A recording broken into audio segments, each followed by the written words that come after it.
that little town, they were lost and never found. Fallen leaves, fallen leaves, fallen leaves on the ground.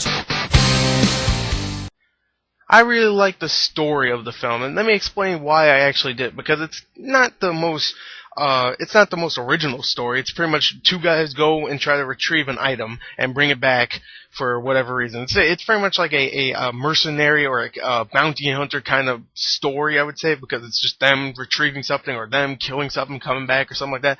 And it's not original, but I will tell you why I do like it. The first 40 minutes of the film, because this is kind of two different kind of genres, because the first 40 minutes is an action film. It is a historical Roman action film where it's just Channing Tatum and a whole bunch of Centaurian troops holding a stronghold for 40 minutes, really, maybe a little less. Yeah, about 40 minutes, and them just holding it there, holding it from these tribes and just beating the shit out of them. And that's really, really cool. I really like that first 40 minutes. Then something happens later on where he has to team up with this slave, Jamie Bell's character, and he has to go out and search for the Eagle of the Ninth, which is pretty much a symbol for Roman stuff, and pretty much bring it back, and that's really where the bounty hunter kind of story comes in, and that's really cool also. I actually like both parts of the story, because it first was pretty much a action film, then it became kind of like a road trip film, where it's just like, we have to go from here to here, you're gonna take me there, and it's also gonna be kind of like a buddy action film, so action film road trip. No comedy, but action, buddy, road trip. There you go. So that's three genres. Even better. I don't even think buddy and road trip are genres, but they are to me. They're subgenres. So anyway, I really like that. I really did. I really, really did that. They put three things in and they mixed it so perfectly. So I really like the story mainly because of that.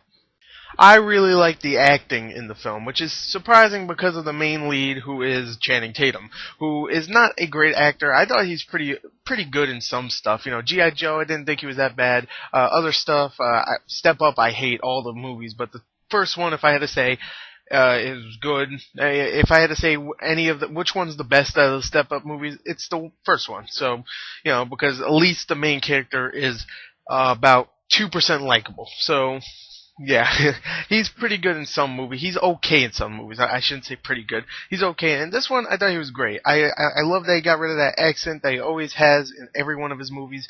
And really, it's funny because he's the only one who actually tries to do an accent, a Roman accent. And that's kind of sad. But from someone that talks to Yo-Yo like this, what's up? And everybody else is a trained actor. And they're like, man, I don't know what to do. It's like, okay. Jamie Bell's in the film. He's great also as the slave that goes with Marcus or Channing Tatum's character. And Donald Sutherland's in this. He's in like every movie. I just reviewed a movie, The Mechanic, which he's in, and he's good in that. He's pretty good in this. Mark Strong shows up for a little while, and he has a pretty good character. And he's pretty good in the film. And there you go. Really, that's the main actors in the film. So pretty good acting. I thought the cinematography in the movie was pretty good, mostly in the first half, I thought, because there was a lot of him, like, riding on a horse, and you just see, like, all this whole forest or something like that, and there's a scene where he's actually, him and the slave guy, Jamie Bell, is in a forest, and just the whole forest looks really nice, so I thought the cinematography was really, really good in the film, but mostly in the first half, I would say. The later half, it becomes more like, oh, look at this mist, oh, look at all the water. I'm like, yeah, I've seen water before, and I've seen it shot better before, but I like when the battle scenes get on and you just see, like, it looks epic. When it gets to the battle scenes, it looks pretty epic for something that's like 8 people just fighting.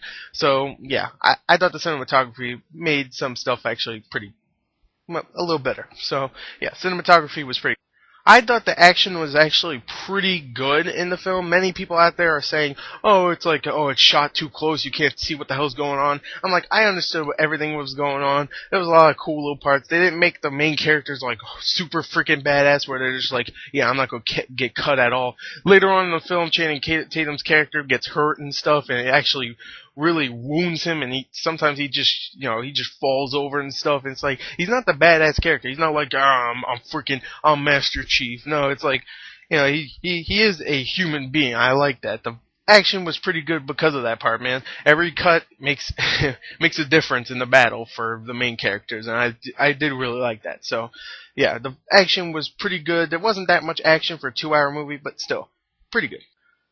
Okay, now on to the negatives. One negative I do have for the film is that it does get a little, just a teensy bit slow sometimes. Mostly towards the ending, where it's just pretty much them running away from something, and it just got a little annoying and just a little cliche how they hide from these people that they're running away from and stuff. And I hope I'm not actually spoiling anything. They're running from something. Really, we've seen that in many action films like this. Definitely Roman Roman historical action films. So hope I didn't ruin that. But they're running away from something, and it kind of got slow towards there. And that's supposed to be the big, oh god, are they gonna escape or something like that? And it's just kind of got a little boring there. But I mean, it was still fun. And the rest of the film was really good. And also, if I had to say one other negative, is that some of the dialogue was a little hammy sometimes. There was a part where Donald Sutherland's character is just commentating over this kind of like gladiator fight, and it was so freaking corny. It was just like him, like